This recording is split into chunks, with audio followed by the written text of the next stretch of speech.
Hello and welcome back to the Tea Talk podcast, where two nonsense people talk about a topic that is hot on our minds and have a drama recap as well as a favorites of the month at the end of every month. In this episode, I, Enigma, and my co-host Jack, Hello. will be doing our monthly favorites, where we both discuss things in our personal lives that we have loved throughout the month. In this episode, we'll be covering the month of October.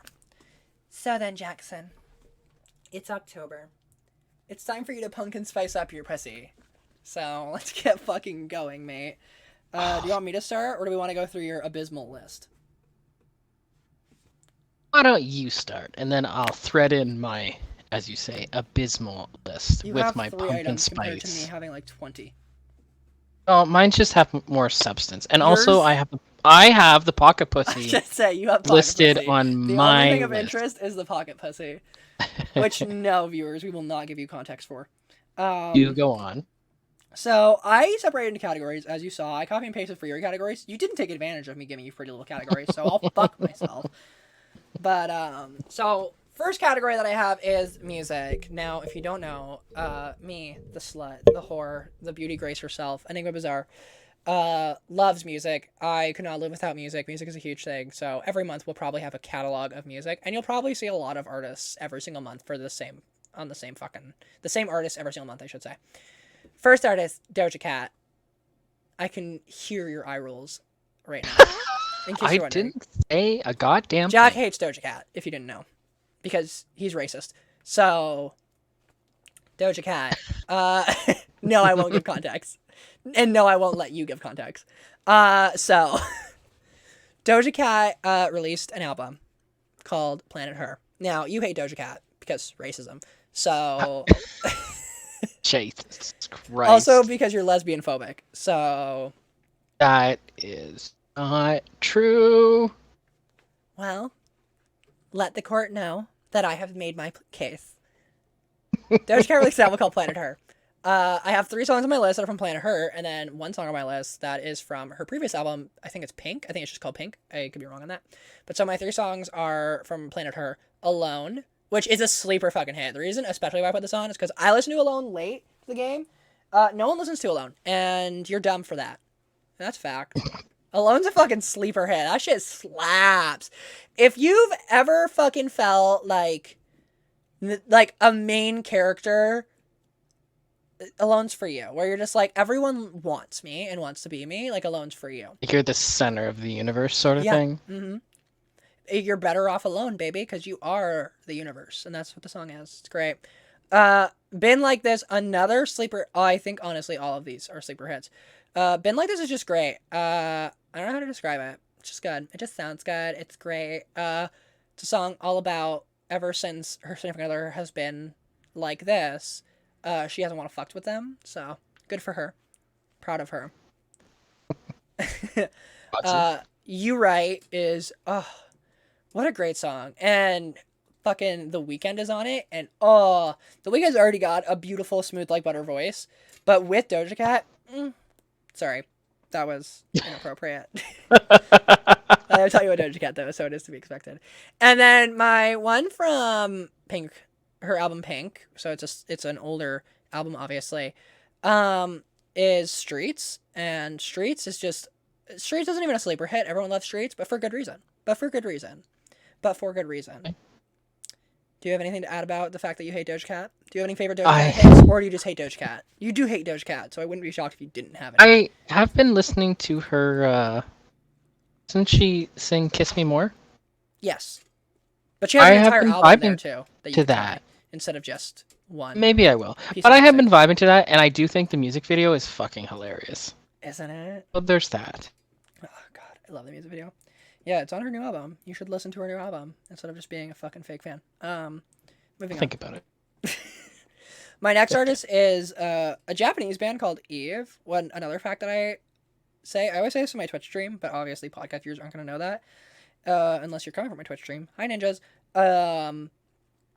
I listen to a lot of non-colonized music. I listen to a lot of music in different languages and from different countries, especially when I'm like trying to do work. So whenever I like am drawing or writing my series, because I'm producing my own comic series at some point, webcomic series, as well as like anything else. So if I'm doing like my artwork or I'm just doing like schoolwork, I always listen to other language or other like countries like music in which I cannot understand like the actual lyrics to, like what they directly mean, and I can only really listen to the beat and understand that, because it's a great way to actually help you focus. Fun fact. And Eve, I highly recommend. They have a great catalog of music, and you've probably heard them before if you've like been an avid anime watcher in the past probably 5 years, because they've done a lot of OSTs and a lot of opener songs for a lot of shows. So like the one that comes to I mind, which know any of them. I mean I've told you of them, but because you don't watch any of the shows that I recommend you, no. So Oh dear lord. yeah, bitch, I'm Okay. here. I'm here to pick fights. I'm here to pick fights. I come with a vengeance of my people being the ones who give recommendations that no one listens to. Those are my people. The one that you would know of but you haven't seen would be Jujutsu Kaisen. I talk about that show relentlessly, and it's actually the show that got me into this band. Say that again? Religiously, but that is Yes. okay. Because it's good, because it actually has good female representation. What, do you not like female representation? Would you prefer women to be just be in the kitchen, Jack? Is that what you're saying? I love female representation. Mm-hmm. Interesting. Interesting. It Interesting does. perspective. Let the cameras show. Yeah, so I found them through that though, because they did the opener for that, which if you haven't listened to that opener, you need to fucking listen to it. Oh god, what a good fucking opener for a great series. So yeah, one of the songs that I have in here, which I've been especially listening to this month, is, I'm gonna butcher this because I don't speak Japanese. I will one day, hopefully, but I don't yet. Which is Inochina Tebakata. I don't know if that's correct. Sounds correct in my head, but it's probably not. That one's good though. I've been listening to that one a lot. So yeah, that's that band. And then I have Lil Nas X on here. Lil Nas X dropped his album. Was that this month or was that last month? It was last month, wasn't it? I feel like that was last month. I feel like that too, but I've been listening to his album religiously ever since. Lil Nas X. So I definitely switched though up. I will say one that I am switched up on is Am I Dreaming? I've been listening to that song ever since it came out. What a good song. God, I want Lil Nas to do a collab with She Who Shall Not Be Named, except for I have to name her because she's also on this list, but she's been canceled. So I want Lil Nas to do a collab with Billie Eilish. I don't look. You can hate Billie Eilish all you want. I don't support Billie Eilish for what she did, but you can't deny that Billie doesn't make fucking slap music. Like everything she makes is fucking good. So, and I stand by that, even if I don't stand by her. Okay. What? This is obviously going to be news to me about this whole cancellation thing. No, I've given you bits and pieces. She basically just, I'll be entirely honest. First off, it's not my cancellation kind of to thing, because it doesn't really affect us that much as queer people, as queer white people. It doesn't really affect us too much. She was just, when she was 17, she made a racist video towards people of Asian descent. Like, I believe she held her eyes back, like doing that type thing, and then like did a Yes, an Asian accent. I remember this now. Yeah, so that was one. Another one is she's dating supposedly a racist. However, I will say these quote unquote racist tweets that this person made that she is allegedly dating are, I believe, literally were tweets from 10 years ago, and he hasn't said anything about it. Which, like, yeah, like he probably should say something about it, but also like, is this like, I want to say, which I will say, I mean, once again, I also am more leaning towards Billie with this specific cancellation issue for the fact that Billie Eilish is 18 and this guy I think is like 30 years old. So that's always a red flag for me, for the man, never the woman in that situation, or never the younger person, because that's terrifying. She was in the womb when you were in high school, probably, so like, you know, but whatever. Won't go into that.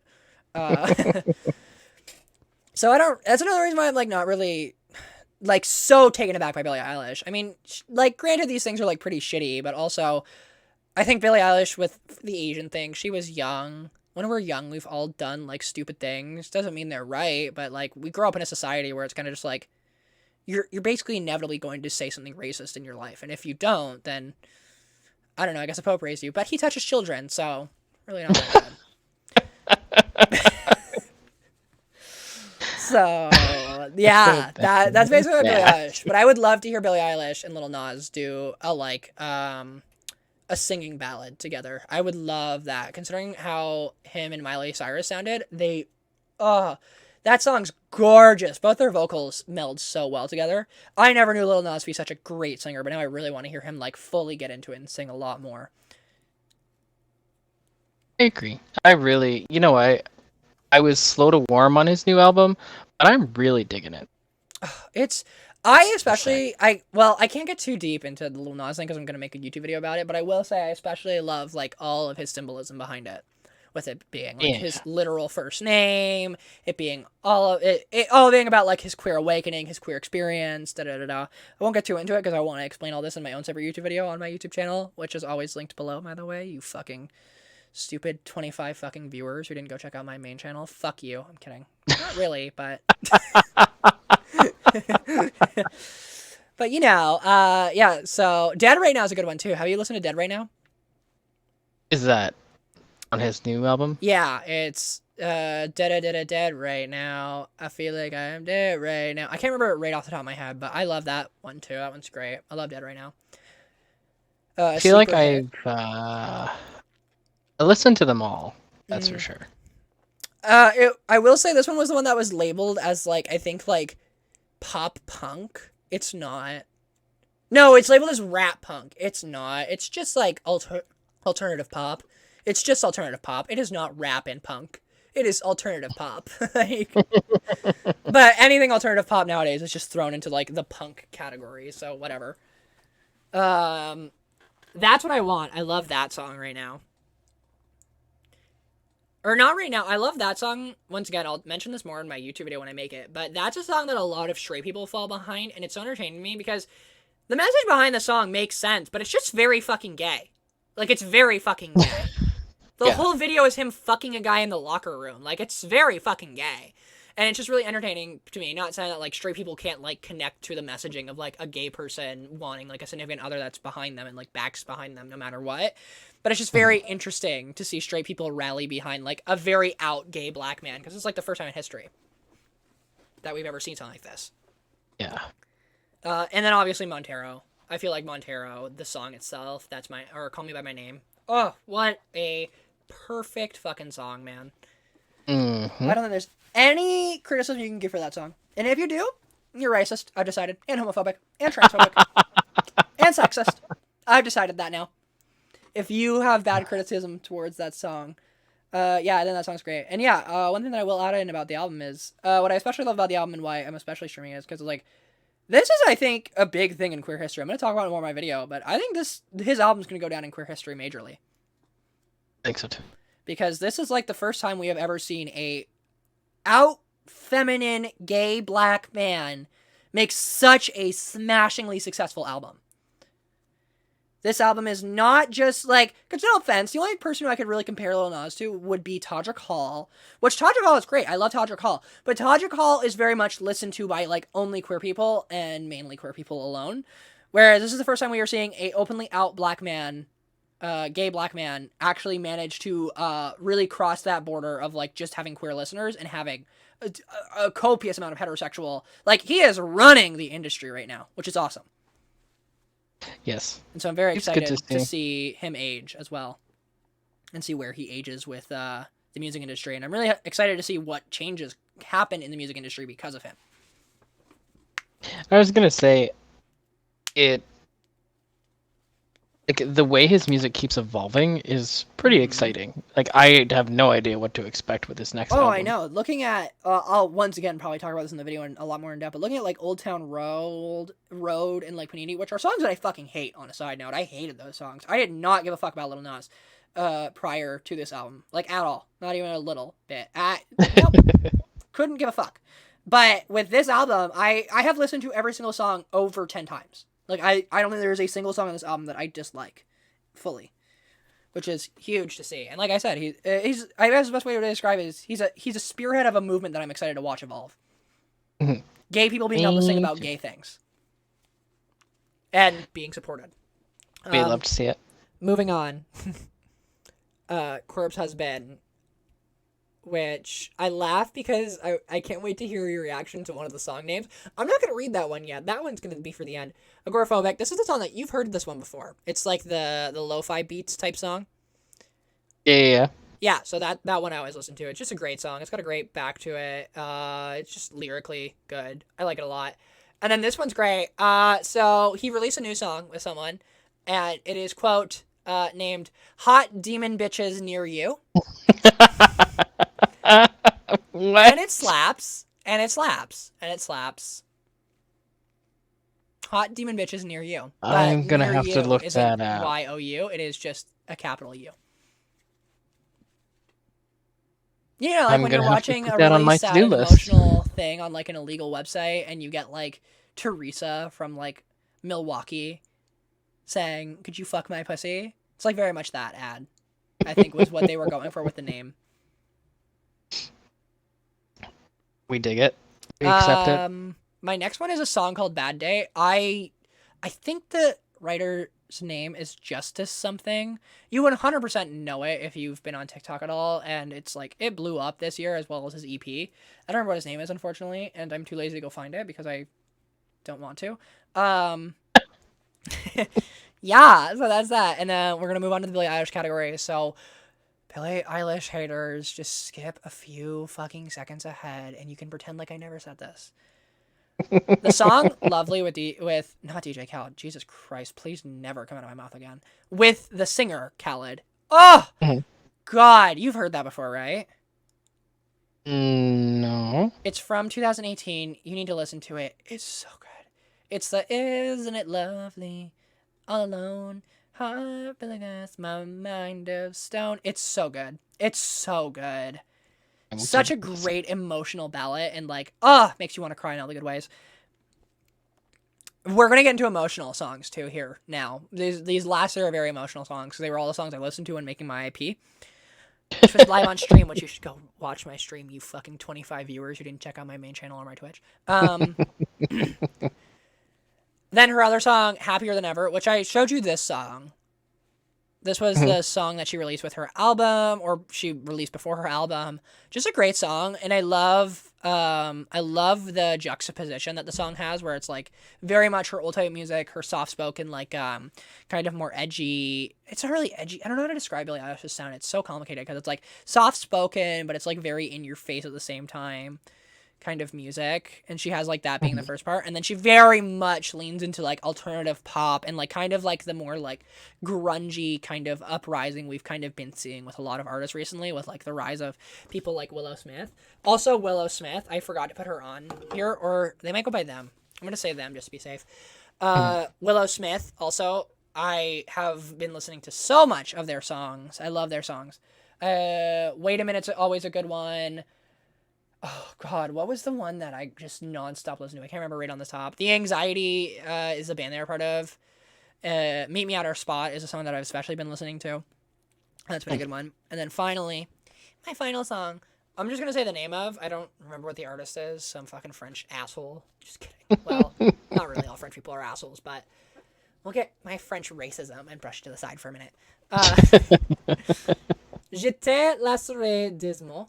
I think I said that right. Don't ask why my voice changes when I speak French. It does. I don't know why, but it does. I feel like it's not a natural thing. A lot of people's voice change when they say different languages. I feel like it's because you're trying to actually like embody. Maybe I'm just racist. I don't know. But yeah, that's a really good song. Very emotional. If you are not ready to cry, don't listen to the song. If you are at a rough point in your life and aren't ready to come to terms with the fact that you're at a rough point in your life, you should not listen to this song. But if you're at a rough point in your life and it's like one of those days where you're like, I just want to be sad today, you should listen to this song on loop. You will cry, and you will cry hard. It will not be cute. It will not be some like little like fucking supermodel on the runway like the dolphins are dying. No, you will be fucking sobbing. The dolphins are dying. Are the dolphins dying? Dolphins are endangered, right? The sea turtles keep eating the plastic.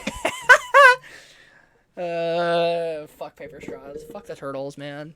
Um, yeah. Okay, so do you have any favorite songs or musicians that you want to talk about? Because I'm done my music category. Well, I am not quite the music. Why do you start with that Uh, pompous fucking voice?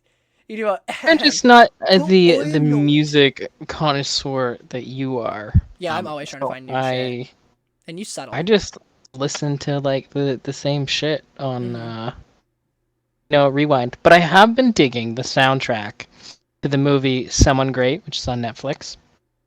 That's been a bop. It's been on my replay You list. have the audacity to support Netflix after us two fucking transgender people just pretty much got told "fuck you" by Netflix for the Dave Chappelle special, and you're really gonna be like, Listen, "It's a thing on Netflix." it Wow. makes me happy. I'm still gonna consume it. If we when and if we overthrow Netflix, Overflow. That's overflow, with my pussy and juice. he'll be the first one to. But for now, I'm gonna continue to enjoy my paid subscription to the Yeah. ass hats at Netflix. I mean, yeah, no one's actually gonna cancel the Netflix subscription. I'm joking, but we actually didn't talk about the Dave Chappelle special on the Dramacast. We probably should have. Fuck Dave Chappelle. Yeah, there you go. If you really want our opinion, it's just like fuck him. Like you aren't. I think Hassan put it best. It's not even a matter of transphobia. You didn't even make it funny.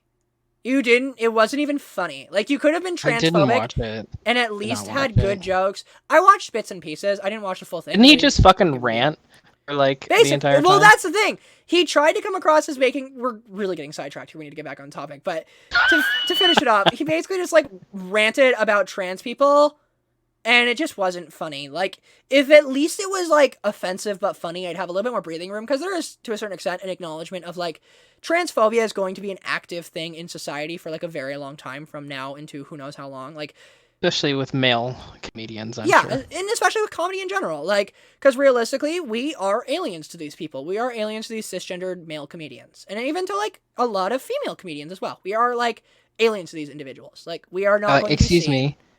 Don't you mean extraterrestrials? Sorry, we're extraterrestrials to these people. Yeah, like, we're just... So, but the thing is at least make your transphobia funny. And you weren't even fucking funny, man. You were just fucking... You look stupid. Honestly, you just look stupid. And that's, like the worst part. Joe Blow white dude that just rants. Yeah. Anyway. Yes. Moving on. So you basically have no music. Because the only time you ever get new music is when I shove it down your throat.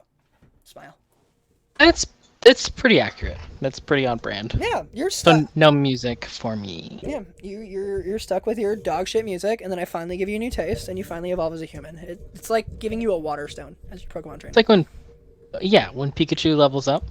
That's me. Well, no, Pikachu has to evolve through a fucking Thunderstone, you moron. He doesn't evolve through level up. You literally fucked your own idiom. I had the idiom correct, and then you had to make another one that was incorrect. Moving on. You're canceled. Me? Yes, you. What? I dubbed thee canceled. Moving on. Favorite content creators. So for me, this one's probably this one individual is going to show up every single month. I can guarantee you. His name is Masayoshi. He plays Valorant. He has severe ADHD, and I feel as though we are connected on a brainwave because of that fact. I'm convinced. Because one thing to tell the viewers that always confuses me is whenever I like a content creator, it's never good enough for me to just like them. I always have to, like, metaphysically look at it and, like, dissect it like a stupid fucking frog in science class where I'm like, why do I like this individual? Like, what makes me drawn to this person? So I always have to figure it out. And for the longest time, Masayoshi is the only one that I've never been able to figure out why I enjoyed his content and his like content creation. And then I found out that he had severe ADHD, and I was like, it's together now. All makes sense. Yeah, where, us people who have a few screws missing in the head, we find each other. We're on the same brainwave. The machines are working in order for ourselves. So that made sense to me. Another one was Super, who's an Overwatch player. He's pretty fun. There's also a few Overwatch content creators in here because I'm trying to, I don't know. I watch Overwatch, I don't play it because fuck that game. Fuck you, Blizzard. But your content creators are great. I watch a guy named Custa. He does a lot of the Overwatch League covering stuff, so that just gives me updates on Overwatch League. That's whatever. I watch Cutie Cinderella, too. I've recently really fallen in love with Cutie Cinderella, and if this ever gets Cutie Cinderella, it won't. But if it does, that bitch needs to keep doing vlog content. I love her streams, but I'm not an avid Twitch watcher, I think is a big thing. I don't watch Twitch a lot. I don't go on Twitch. I stream on Twitch, and then I'm like, I never want to look at that again. So I just don't really go on Twitch. But I love her, like, YouTube original content that's just, like, her vlogging herself. I don't think she understands how, like, just genuinely entertaining of a human she is. She really undersells herself a lot, I think, and she is just entertaining as fuck. I have watched every single just vlog she has posted with her friends and stuff. She has, like, these cute Disneyland vlogs, and they're just so fun. Because they're relaxing to watch, but also she's just naturally funny. Like, she's just naturally funny and just has good vibes to her. It's Especially honestly because the she has best. anxiety. So you can just watch her have a panic attack and it's quite entertaining. Suffer, bitch. It's funny. Yeah. I think that she doesn't get enough praise, especially because she's dating fucking Ludwig. Who, I love Ludwig, but Cutie obviously will always be, like, in the shadow of, like, Ludwig, you know, fucking big old number 6, right? Nothing to do with, like, either of them. Not that, like, imagine Ludwig keeps her locked up in a dungeon. You will never grow past me. Not that happens. But more so just he has more fame, so she's, you know, always going to kind of be in the shadow of that. And I feel like a lot of people don't give her credit for the fact that it's like, you're Ludwig's girlfriend. It's like, if you ever sat down and watched her content, you would understand why Cutie Cinderella was famous before Ludwig was.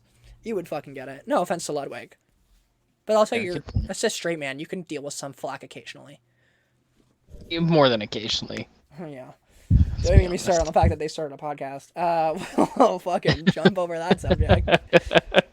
Mr. Beast. Speaking of cis straight men that annoy me, Mr. Beast. The Like, fuck's this is Mr. my Beast? favorites, and I'm being an asshole to these people. So I don't like Mr. Beast because basically his fame his fame came from being charitable, and I don't know, that always rubs me wrong. Whenever you become famous for, like, being a charitable person, it's like a Mother Teresa thing. Like, that bitch was cutting corners and being an asshole and being blatantly racist the entire time. Kind of, like, feel of, like, Mother Teresa isn't that good. Mr. Beast isn't that good. But I will say, Mr. Beast has a lot of good causes that I can totally get behind. Like, he just, I don't know if it was today, but a lot of videos came out today, which included Cutie Cinderella, which is how I found out. And I don't remember what it's called. I want to say it's called Save the Sea, because Mr. Beast, if you don't remember, did a tree planting charity event a while ago. I think I want to say a year ago. Actually, I think a year ago around this time, where anytime someone donated $1, his company would plant a tree. And he does a lot of global warming activism. Activism, is that correct?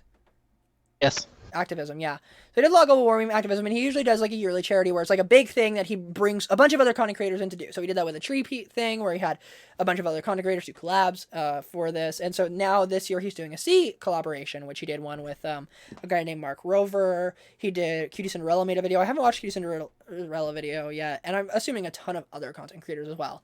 So just wanted to give that a little bit of a good job, Mr. Beast. You're white, cis, and I don't get to hate you today, I guess, unfortunately. Which is a compliment. Yeah, for me it sure as fuck is. Next one is Wendigoon. He's been great for spooky season. He usually covers just, like, really spooky subjects. He'll do, like, murder mystery, like, pyramids, where it's, like, you know, like, the most, like, well-known to, like, the most, like, deep cut. Like, icebergs is what it's called. He has a lot of iceberg videos about, like, really spooky shit. He's been doing a lot of spooky stuff for, this month. He did one that was, like, a Reddit AMA covering, where it's, like, basically this, like, Reddit AMA was that this person had created an entire, like, fictional world, which was a national park that was inside of, like, a monster. It was really interesting. He covers a lot of, like, really niche and spooky stuff like that. So if you like spooky stuff that's, like, very niche and not just, like, the Zodiac Killer, like, it's, like, actually, like, niche shit that you probably haven't heard about, you should really check out Wendigoon. He, like, does a great coverage of all this shit. And he's on the rise, too, which, like, good for him, because he's, like, on the rise. I will say he's Christian, so that is, like, a negative tally point, but we can overlook it. Because he's not shoving Christianity down my throat. So we'll allow it this one time. This one pass. This one's funny because you will try and Google this, viewer. After this, you won't find it because it's a very weird way of spelling the name. It's Izzy, but it's spelled IZZZYZZZ. 3 Z's, first letter I, 3 Z, Y, 3 Z. Izzy. She's fantabulous. She's also like Masio. She'll probably show up every single month because she just does really niche internet videos. I think I've told you about her before. She did an entire video on, like, the Brony fan base, and, like, she did one on Neopet. She did one recently on Animal Jam. She just, like, covers, like, these really niche avenues of the internet that are, like, from our generation, basically, and just covers them and just, like, talks about, like, what happened to them, like, all their scandals, for example. So, like, she talked about the BronyCon, and she, like, talked about all the BronyCon scandals, as well as, like, where BronyCon is now, etc. And she did that with, like, Neopets, and she does that with, like, a bunch of, like, these really niche parts of the internet that, like, you wouldn't really think about until someone was like, hey, do you remember this? And you'd be like, oh my god, I do remember this. She does a lot of that. And it's just highly entertaining, especially to watch the scandals. I love watching like the Neopet black market scandal. I was like, there was a Neopet black market. It's still alive and well, by the way. In case you're, there is a there's this thing like with all these sites like Neopets. I assume Webkins, but like Animal Jam had it too, where like they have these black markets because a lot of times, obviously, these websites end up going like pay for play basically, or like you pay for like certain privileges, Black right? markets. Uh-huh. So with Neopets, it was like you could have special, or they were like, or certain things would become valuable and you will pay real life money for them. So for Neopets, for example, at one point during the Neopet time, they switched over all of their old sprites to new sprites, but some didn't get converted to new sprites. So those sprites were now rare and they were being sold on fucking Neopets black market. I'm not fucking kidding. For upwards of way too much fucking money for stupid little fucking sprites of Neopets. I feel like we missed our calling. We could have made a killing off this shit. We dead ass. Well, and it got so bad on. I'm totally going on a tangent, but it got so bad on the Neopet website that the devs literally had to like go back and like, if people wanted their shit converted, they would convert it for them. So that way there would be less of a supply and demand of these things. There were entire economies for like these games that were marketed towards like 10 to 12-year-old fucking kids. There were entire fucking economies being made off of this. Like there was the same thing for Animal Jam. Animal Jams was so advanced that specific items, I remember this, the black fucking spiked collar item was like the currency, because it was like a regularly common rare, but because there was no actual currency in the Animal Jam world, they had to figure out using an item. So since the black spiked collar was common enough but still rare that it would have like somewhat value, it became method of payment, or like method of rarity. So like XYZ fucking Animal Jam character was worth like 50 black collars or some shit like that. Oh, it was like the dollar amount. There was entire fucking economies built in these things. It's crazy. And she like goes into all this. Like truly go watch her. Was it like children doing this shit, or was it like and adults? Like everything around, like everything. Like it was everyone. Like you got fucking 12-year-olds running a black market scheme? Yes. There were! Animal Jam had a really bad scamming issue where literally, apparently, I never played Animal Jam, and you didn't either. It was past your time because you're fucking old. But... but Animal Jam had this entire scamming thing that was so common that even to this day, apparently if you ask anyone who played Animal Jam, they most likely scam people at one point or were scammed. Where people would be like, hey guys, like, because basically Animal Jam never had a trading system. We're once again going on a tangent. Animal Jam never had a trading system, basically. And so at one point, they had a gift system, though. So you would basically do a gift for a gift. And so there were these scams where people would be like, I'll gift you XYZ for something. So then someone would gift, and they would take advantage of these gullible children who'd be like, oh, you'll give me a super rare item if I give you like this item? Cool. So they would then send and gift these people these items, and then they'd just be like, ha, fuck you, kid, and leave, basically, and like never. And like block them. And there's like literally so many stories of like people being like, yeah, like I scammed my friend like back when we were in Animal Jam and they still don't know about it. And there's like a copious amounts of these stories. And I just want to see one day. I want someone to record them telling their friend, hey, do you remember that super rare like thing in Animal Jam that like you traded to that random person online? Yeah, that was me. And I just want to see. Like I want to see that conversation unfold. Fucking mind blown. Jesus. Do you have any content creators that you would like to give a cute little to? I do. You say Umbra. No. Oh, that's even more spicy. Shit. We won't give context if you don't want. I just. Okay. All right. You have your we'll put a small little footnote in this. Umbra is an amazing content creator, but I wish she would stop making. Come on, PR list, get it. I wish she would just stop saying I'm gonna stream more. Like, babe, just let it go. And just be like, hey, it's the end of my stream. I'll see you when I see it. Like, I transparency. I want the no expectations. Like, don't tell me you're gonna get back on schedule. Yeah. Just stream when you want to stream. I think you want transparency. You just want her to like be admonitory towards like, I'm not gonna make any promises XYZ. Which I agree. I always say this to you. I mean, me and Jack are kind of split on this because Jack wants transparency, and I'm like, bitch, you don't deserve transparency very much in that camp. Because once again, I always have to think about things from a content creator perspective. Unfortunately, I don't have the privilege anymore to not think of it from a content creator perspective, which is why I'm so lenient towards these people. But yeah, I don't know. I don't really think she should give transparency if she doesn't want to, but also I'm like, I understand why as a viewer it's important to you to have transparency. That's true. And like on that note, completely unrelated but sort of unrelated. Your favorite porn star of the month. So Go. Noob3 just he's gone. He don't exist anymore. Why did Noob pop? This is bizarre. Let me tell you, this is way too deep kind of a reference for any fucking viewers to know. No one's gonna fucking who watches our podcast gonna know who Noob3 is, but why did Noob3 pop up? Because there were so many months where you and I would talk about how he's back. Is this big return? And then he got all those fucking DMCA whatever strikes. No, you are misrepresenting. I never thought Noob was coming back for good. I was always in the camp of this is a fleeting moment. I just thought it was kind of funny in a really sad way, and now his like sad little Twitch like profile is just like offline. You know? Yeah, perma. Like, yeah, I mean, once again, like he came back and like truly, as much as like, because in my opinion, before someone fucking comes here, it's my opinion, I'm allowed to have it. I was a content creator. I think it was very negligent of him and what he did, the kind of disappearing without a talk. I've said this to Jack, I think it was negligent. I think that people give him way too much patience and that there should have been a lot more responsibility given to him for the fact that he kept doing like this. He farmed parasocial relationships, and that's what annoyed me, I think, is that he would constantly, he would throw himself a pity party. I'm not gonna, you know what? I'm not gonna cut around the bush. He throw himself a fucking pity party, and he looked like a little bitch online, constantly. He just constantly was like, oh, no, so sad. Are you allowed to be upset? Yes, but he is taking advantage of an impressionable viewer base. Fucking Noobs fans, sorry, you're all fucking simps. You are all fucking simps. Hardcore fucking simps.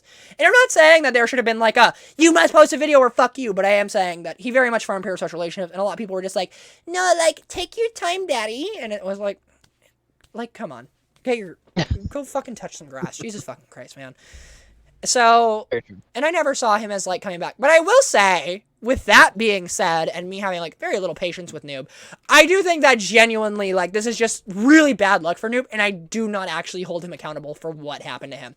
Because, especially now, having a long catalog of videos, which is nowhere near how many videos Noob has, but having a long catalog of videos, knowing how many hours I put into every single video that is on my channel, having every single video be taken down, not even demonetized, but taken fucking down, because, like, demonetization would already be a really fucking hard thing to go through, but the fact that everything got taken down, basically 2 weeks into his comeback, yeah, I wouldn't want to post either. No, I wouldn't either.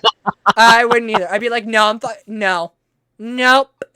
See you guys. Bye. And like, I actually genuinely do not blame him at all right now, because I think my reaction would be very much the same, and I would not be giving anyone answers at all. I would just be like, no, I'm fucking over it. Bye. Like, bye. I'll be back when I want to be. Fuck this. Like, I would not be able to either. So I don't blame him for this current break, I'll be honest.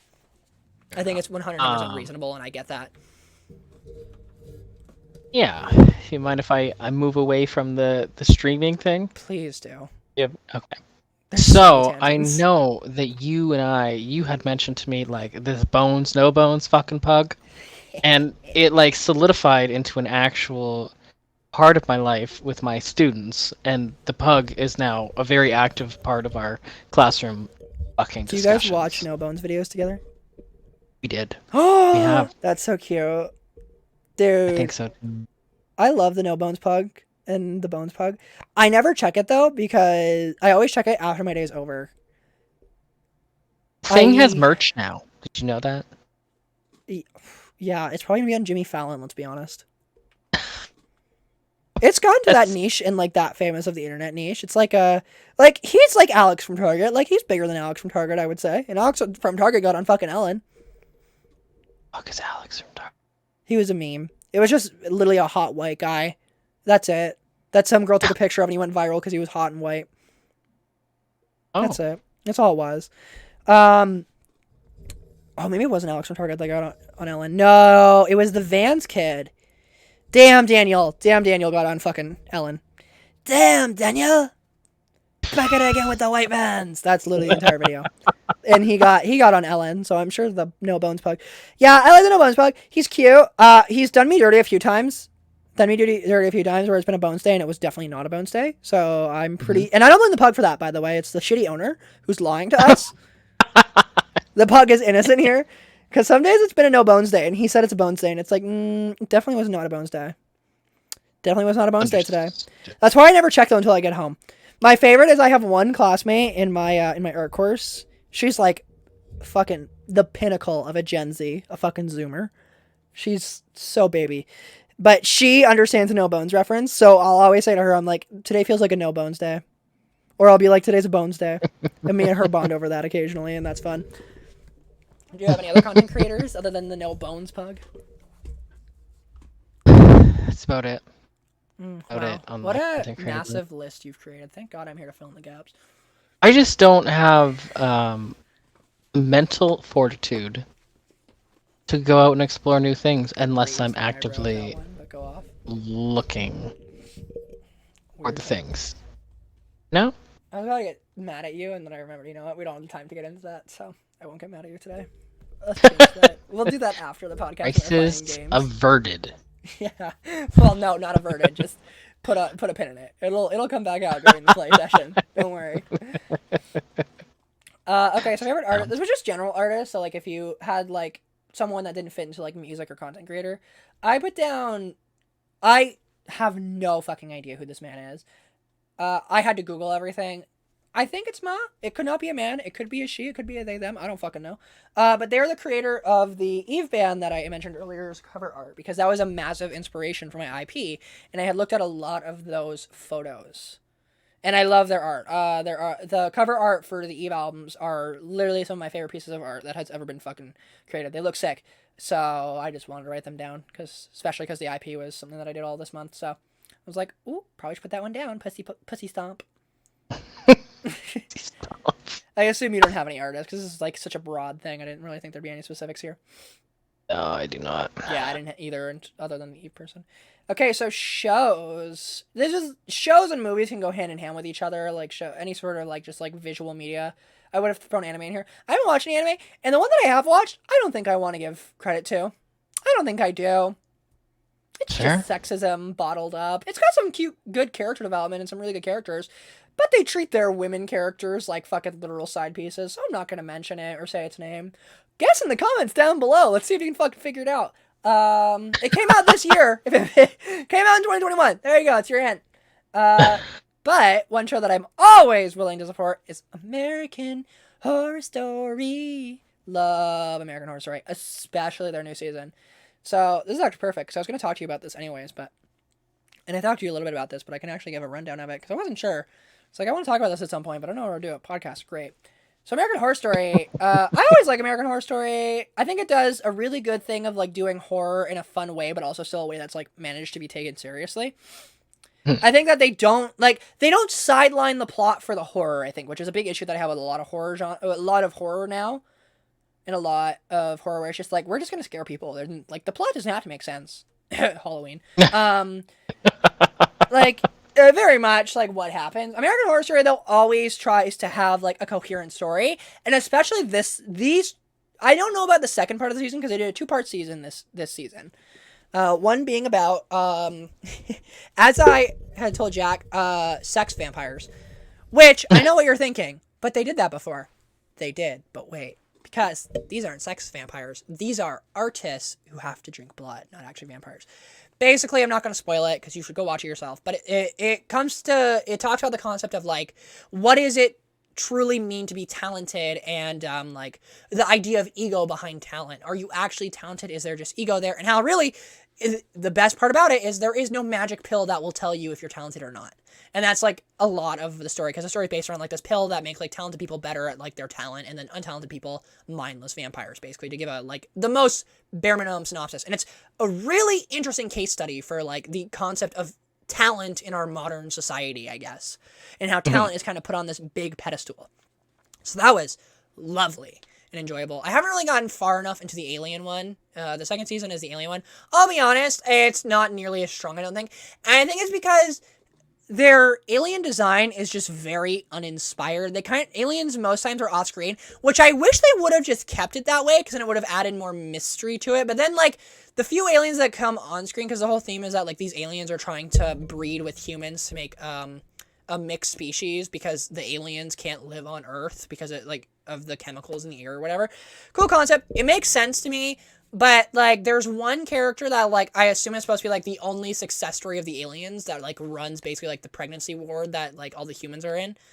And like they show her and they very much lean into like those old like 1950s like images of aliens where it's just like the big fucking bulbous heads and like big black eyes, which is like, I'm sure the time was scary, but now it's just so overdone. I wish they would have like gone completely balls to the walls like Alien from like Alien versus Predator like style Alien of like, if you wanted to really like do something. I feel like just like doing your cookie cutter Alien though of like what we've already seen 1,000 times, it just felt not good. And granted, you could say like, oh well, they only look at that because it's like a mutation of like them being part human, but like still, come on, like it doesn't actually invoke any sort of like kind of daunting fear in me like I feel like a lot of the seasons of American Horror Story does, because I think American Horror Story does really good at like striking fear in you and not just like a, oh my god, it's like the evil person. It's like, oh, that's actually like a scary thing to think about. There's like really nothing scary to think about here. It's just like your basic fucking alien. So I'm not a huge fan of it. I haven't watched the full thing, so I'm really hoping that maybe they'll make a hybrid human that'll really like blow my mind and I'll be like, oh, that's fucking sick, bye. But I'll be honest, I'm holding out for it. And then to keep on American Horror Story finally, because that's just the new season. Obviously, like all the other seasons, if you want to know my favorite season of American Horror Story is Roanoke, or the Lady Gaga season, The Hotel. Love those two seasons. They're great. Also, though, there is a spin-off series called American Horror Stories where they do basically episode per episode horror stories for like just smaller things. So like basically what I assume is like the writers like American Horror Story, but like wouldn't fit into a full season. And I really like it because it's great because when you have a great concept, but like you know it's not going to be a full-fledged season, it must suck. Especially like American Horror Story, where there's probably so many different like spin-off seasons they thought about, and they were like, oh, this could work, but like they couldn't. So like one of them was like, the few that stick out in my mind is like a Beastman spinoff, which is basically just like kind of like a play on Bigfoot, which another thing I like about American Horror Story is it kind of takes like these like overdone, like at this point like jokey things and kind of like adds a new light to it. So they did this whole thing on Bigfoot where it's not actually Bigfoot, it's Beastmen, and that the government is secretly hiding these people in like the national parks and that they're being monitored in national parks and they like eat human flesh. That one was really cool concept. And then there was another one that was like this horror movie that basically hypnotized people into becoming serial killers. So if you went to go see the movie, you would be like hypnotized.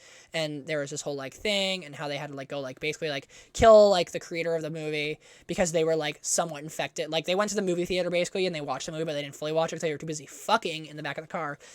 That's right. Sex saves lives, kids. And literally what that episode felt like. It was like sex saves lives. But yeah, and so they end up like, but they still watch part of the movie, so they're still like kind of psychotic to a degree. It was really interesting, and it's like you're able to explore like more interesting, nuanced things without having to force yourself to make an entire series out of it, where like you risk running the concept into the ground. So that was really cool. What about you? Any TV shows or movies that you have got a emotional connection to on a spiritual level, like me and Jesus? Yes. So Gordon Ramsay has been my saving grace. Yeah. He was I've more been so, watching I think, his Nightmare October. Kitchen.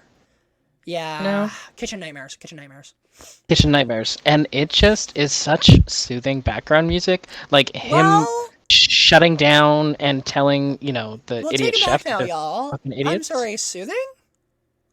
It is. He's screaming at people. It's soothing. The fucking land jobs! Like, that's soothing to you? It is. Okay, tell me you have fucking therapy issues without time. That person's fucking up. I'm not fucking up. I'm doing it. I'm in my own so kitchen. You're a I'm doing Satanist. things right. You I like guess seeing other people suffer. Sometimes, Ah. You're a minimum wage worker, Satanist. A part-time, if you will, Satanist. Exactly. Fucking it's psycho. just really fucking enjoyable, honestly. Yeah. I think it's entertainment. I'll admit, I dropped off when you said it's soothing background music, but it's entertaining for sure. It is entertaining. I wouldn't call it soothing by any stretch, but yeah.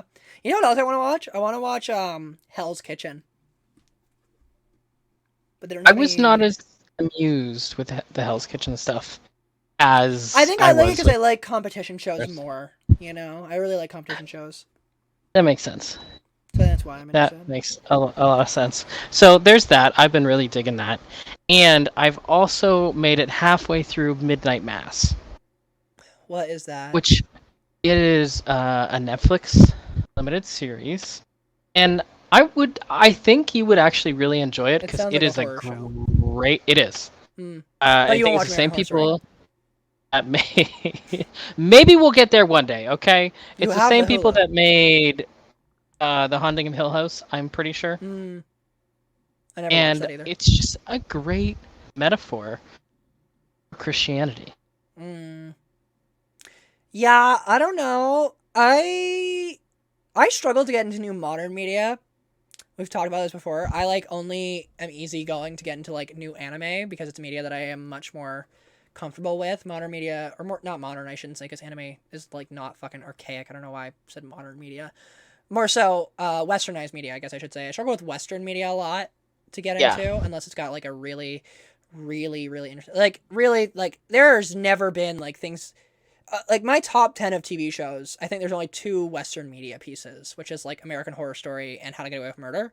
And then beyond that, like it's all just like animated from like fresh out of Japan, fresh out of Compton being yeah. Japan.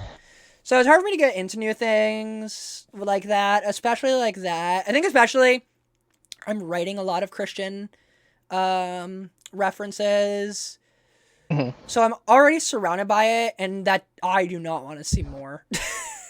Like with my That's series, fair. I'm already writing it, so I don't want to overblow myself. Because then, especially, I don't want to risk burning myself of writing like this. Because the Christian story I've made is like, or not Christian story, but like Christian parts of the story that I am writing is really good, and I don't want to burn myself out and risk like my interest in writing that aspect of the story.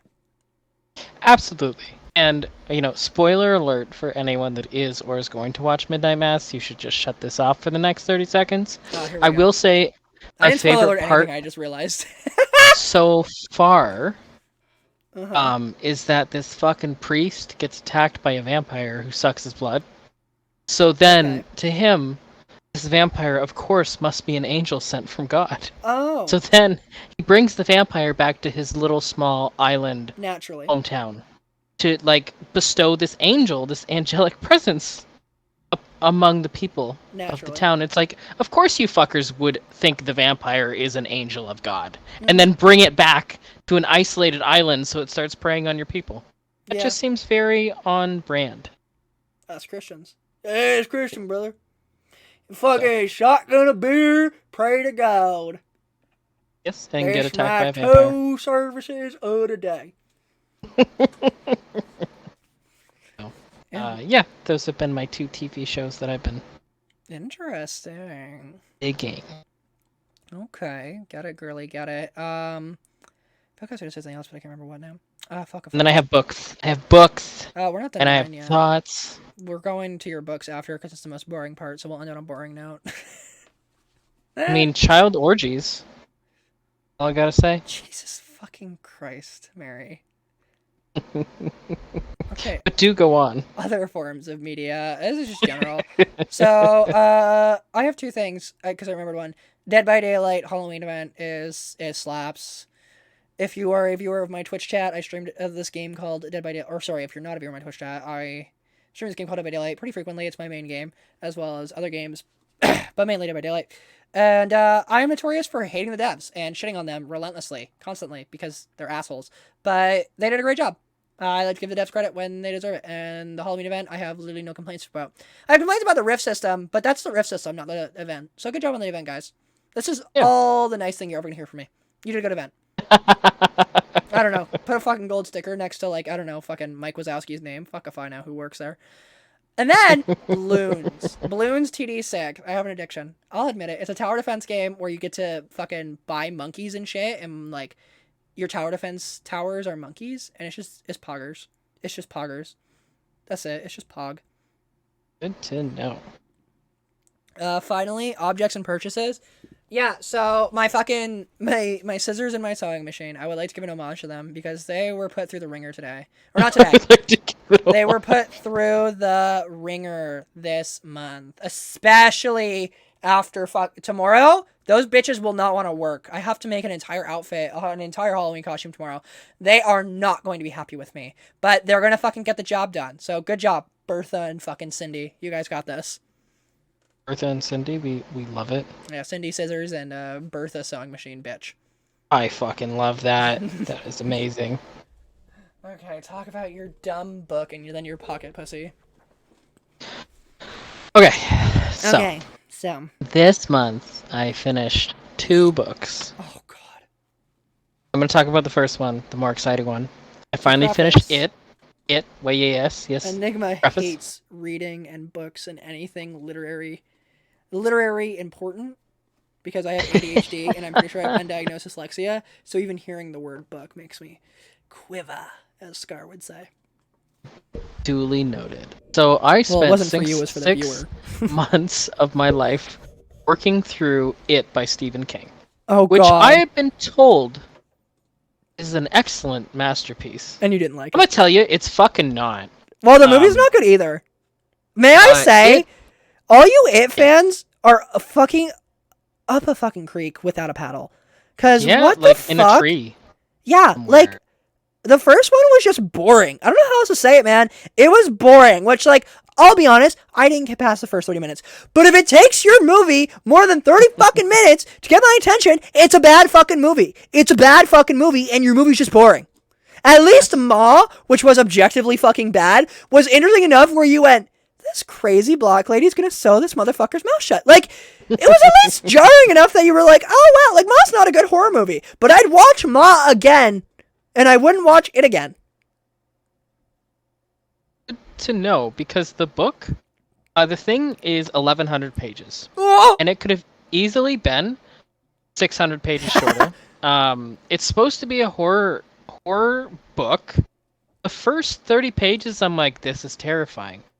And then it goes on so long that I'm like, can we just fucking kill the kids already? I don't care. That was I need the to movie. finish this. So clearly the movie was Really? a good adaptation.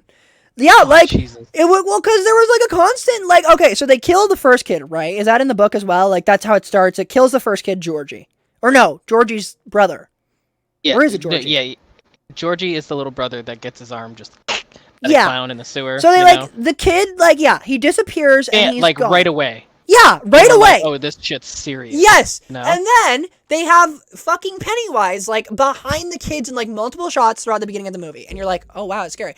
And then it just gets to a point where, like, he's killing things around the kids, and you're just like, are these kids even the main characters, or am I missing something here? Because it's like, I'm watching Pennywise, like, fuck up other people around the kids to kind of, like, basically it's like this massive, like, wink at the viewer that, like, hey, like, Pennywise watching these kids, and it's like, okay, is anything gonna happen to the fucking kids at all? I assume something does eventually, but I didn't watch long enough to figure it out because it was so fucking boring. Because at first it was scary. At first it was like, oh no, Pennywise is watching them. He's, like, on their shoulder at all times.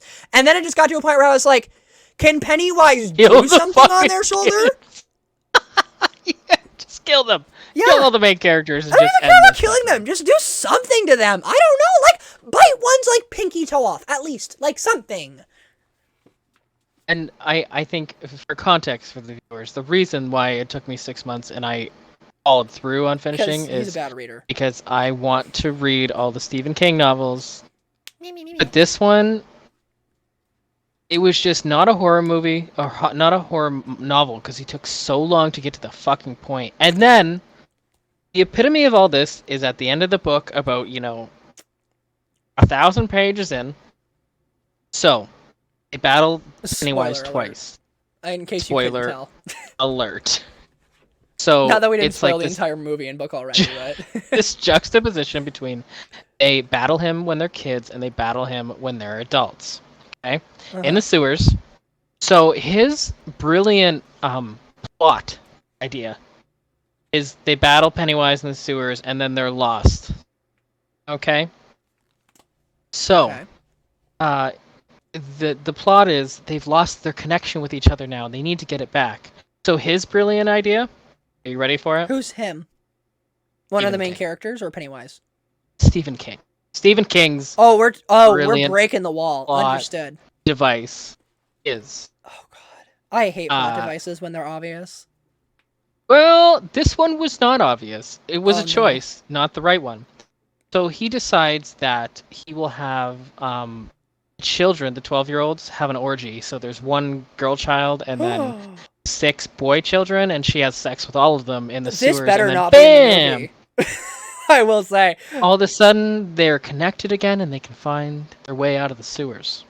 And I'm like, of all the fucking things, So Stephen King's a choose pedophile? child orgy? So Stephen King's just a I'm sorry, you can't write that and not spin it to be him being a pedophile. The fuck? Yeah, that's a choice, a pedophile's choice. Allegedly. I was just like, Jesus fucking Christ. And he has been questioned on it, and his response was like, well, I like that you had to Google this after. I know you read this. I did! I know you, yeah. You read this and you Googled Stephen King child orgy. Yes! It's in my Google search history, because I'm like, what enters your head? What was his response out of curiosity? He said, you know what, like, times were different, which, like, whatever. That's what they all fucking say. The only thing that he said that I also agreed with, and he said, I find it interesting that I write all these scenes where these children get brutally murdered, and then people have a go at me, not for that ever. I don't care how the kids get murdered, but, like, the consensual child sex scene is what people have a problem with. And I'm like, you do have a point. People are okay with the children. No, actually, I don't think he has a point, because, like, no offense, he would have a point if there wasn't a precedent set for, like, child mutilation in horror. He would have a point, but there is a precedent. Like, almost every single horror movie ever has involved a child getting fucked up at some point. Horror fiction as a whole always involves usually some sort of child, whether it be possessed, it gets hurt, something happens. There's a precedent there. So I don't really think that people not questioning him is questioning about society standards. No. It was the only thing he said that I was like, I can maybe see. Yeah, but I don't agree with that. What a bad fucking take on your own literature. What a bad take. Why do people have an issue of my pedophilia, but not, like, my thing that has an established precedent? Like, I don't fucking know. Like, yeah, if you were the first person to ever mutilate children in a horror novel, then I'd be like, yeah, there should be some eyebrows raised. You're not, though. You're not special, Stephen King. Like, you're nowhere near special, babes. Everyone's been doing it. I've done it in my own fucking fiction writing. Like, come on. Well, exactly. So that was a trip, and I'm like, I'm never going to read that book again. And then, you know who Logic is? I guess he's a performer, artist. Yes! Yeah. He's a rapper. Yes. So he wrote a book called Supermarket. Uh-oh. And it is just, like, the main character is this, like, schizophrenic dude who's just, like... The entire book, you're like, you know that he's like hallucinating and these people aren't real, like, just to him. And it was very clearly someone's first attempt at, like, writing a book and writing mental illness. I think it was interesting. Writers that are becoming writers need to take this advice. Do not name your character's illness, because it is far too easy to point out that you don't know what the fuck you're doing. Because I think it's not justified to tell someone not to write mental illness, because I think mental illness is something that should be normalized and should be written about. I think that's fine. First off, though, if you do not have the illness itself or don't have an extensive background in the illness, you should never name it. You can get inspired by schizophrenia, but there should never be a so-and-so has schizophrenia. For example, not to, suck my own dick and talk about my own fucking writings, but I am writing a lot of characters that are mentally diverse in the sense of there is a lot of, like, mental illness that is clearly going on. My main character in my current series has a psychopathic disorder that makes it so he does not understand how to feel, like, actual human affection and emotion, and doesn't understand the concept of, like, death and stuff, and how he is going to struggle with that throughout the story and learn how to basically learn to love, basically, due to, like, past trauma and stuff. But the difference is that I am never going to name this disorder, and I'm not even going to say that he has a mental illness and that's just how he is, because you are fucking jumping down such a massive, like, wormhole and asking to be proven wrong whenever you name something, because you're going to get something wrong. You will never not get something wrong, even if you're a person who's extensively understanding it. Like, for example, some of the educational material that is used in, like, university level studies is proven to be incorrect and will be proven to be incorrect in, like, 5 years from now about specific psychotic disorders. Like, it's such not a good idea to do, ever. To just be like, so-and-so schizophrenic. Can you be inspired by schizophrenia as an illness and by the struggles of schizophrenia? Yes. But I feel as though the smart thing to do, and I think the more appropriate thing to do as a writer, is to never name the illness or like the thing that your individual is either suffering with or having to deal with.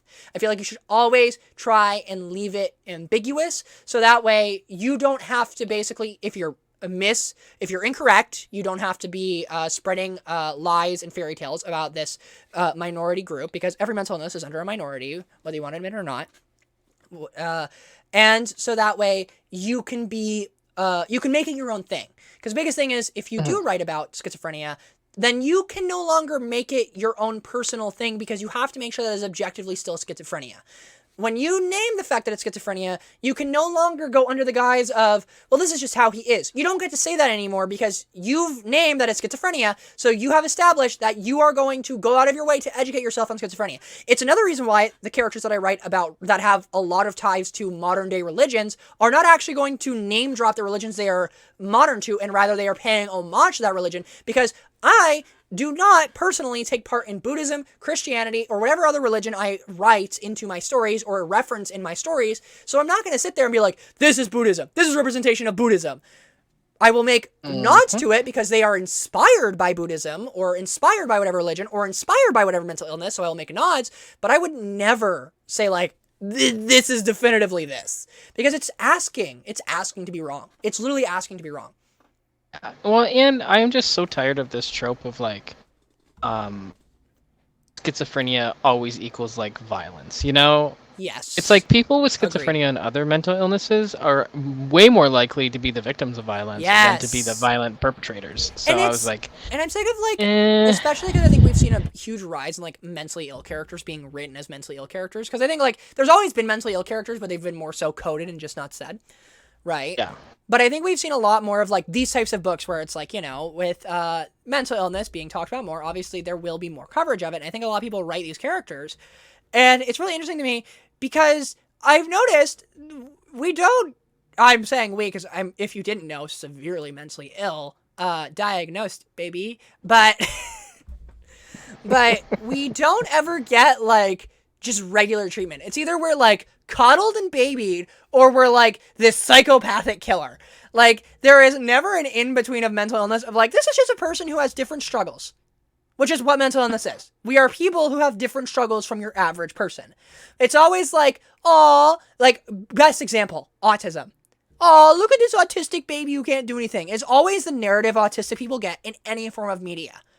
Or they're always seen as having like these outbursts of like tantrums and violence, when it's like, autistic people only ever get like that when they are literally pushed into that situation. It's not a thing that just happens. But they always get that representation. And that's like what I agree. It rubs me the wrong way when that shit happens. Yeah, it was, I mean, let me tell you, it was a vacation after it. Like, you know what? I'll sprinkle some like schizophrenia, mental illness, violence, unreliable protagonists in there, and it's only 300 pages. Oh, thank God it's only 300 pages. Imagine so it was like a palate cleanser. No? Yeah, a palate cleanser in like the absurd way, in the sense of it's too absurd to take seriously. Sometimes I like that, like shitty horror movies. You know what? Exactly. So it wasn't bad. Yeah, I feel that. Would you like to talk about your pocket pussy or pocket pussy? So pocket pussy. I think we've kept our avid listeners waiting, the entire podcast after for mentioning this. Pocket pussy. And the truth is that there is no pocket pussy. Enigma put pussy in my list. Then I just added pocket to it. Yeah, so the way me and Jack always, well, for this podcast, for, the new monthly podcast, that's right, come back next month, because you probably won't see something in between. Just kidding. Hopefully we will have another podcast up, but we're not going to say what it was, because I'm pretty sure we said last podcast of the Drama podcast, our Drama podcast of September, I'm pretty sure we said, oh yeah, we'll be doing the Olympics one next, and then, Drama podcast came out, so that's cute. We're going to stop saying that now. They should stop fucking trusting us. Honestly. Yeah, if Umber taught us anything, it's never trust content creators. Yeah, so when we do these, it was with the monthly ones, and with every podcast usually, other than the drama podcast, I keep the drama podcast notes to myself because I like to have Jack being surprised. But with every other podcast, I will usually create a note where I will put like what the title of the podcast is, what we're doing, and then I will have it like listed out, and then Jack will write his section, I will write my section. And so in this one, Jack had ghosted me for a bit, but was doing the note. So I scrolled down to his section of the note because he's always below me because he's beneath me. And I went into his category, which is objects and purchases. And he didn't write anything there, but he wrote right above it. So I was like, oh, he's going to see this then. And I just wrote pussy in it. And then he never saw it. And then I checked the notes again. And all of a sudden there was pocket in front of pussy. So now we have a collective pocket pussy.